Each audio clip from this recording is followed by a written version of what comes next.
Ed. Speaking about the budget, can you give us an update on the sequester? Because yesterday the Customs and Border Protection Agency said that they're actually postponing furloughs and overtime cuts for Border Patrol agents.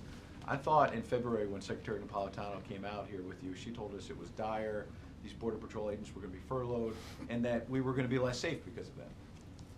Well, I think both are true. What is a fact is that when you're dealing with these kinds of across-the-board forced budget cuts in the middle of a fiscal year, and you're having to make all sorts of adjustments to account for them and to reduce your expenditures accordingly, it's a moving picture, and that can be on the plus side where furloughs may take place a little later, or on the minus side where things may be more immediate. I mean, that's just a fact. That's true at every agency. But look, feel free to convey to your readers and viewers that the sequester doesn't matter.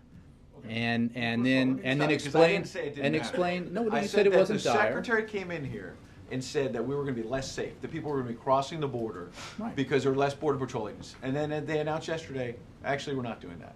So I'm not saying it's not important. I'm saying, did she mislead the public? Absolutely not. And I'm saying that this is, I mean, you're editorializing enormously in that. But how so? I'll give you February 25th.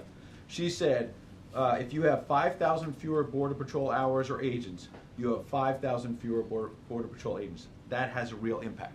Those are her words. It's not politicizing. And how is that not the case? They announced yesterday they're not doing that. Well, but there are reductions, and whether it's those Border Patrol... Go ahead and report that, Ed. We've made clear. Okay, look, she said 5,000. They said yesterday we're not doing that. Talk to those who have been laid off at defense industries. Talk to those who have been furloughed in the. Look, you can obviously go to DHS and. She said we're going to be less safe.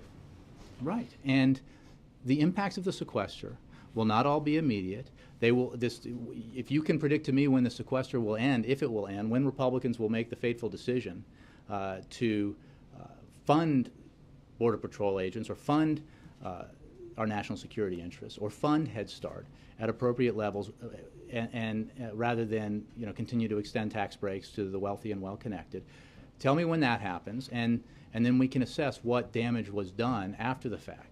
There is no question that when you have these kinds of across-the-board budget cuts, as many Republicans warned, and as many Republicans when they go home to their districts as we speak are complaining about, when they affect their districts, the impacts are real and they affect real people. And I know that there hasn't been a lot of coverage of the impacts on real people, on the families who had to be engaged in lotteries to see whether their child on a Friday was still going to be in Head Start on Monday.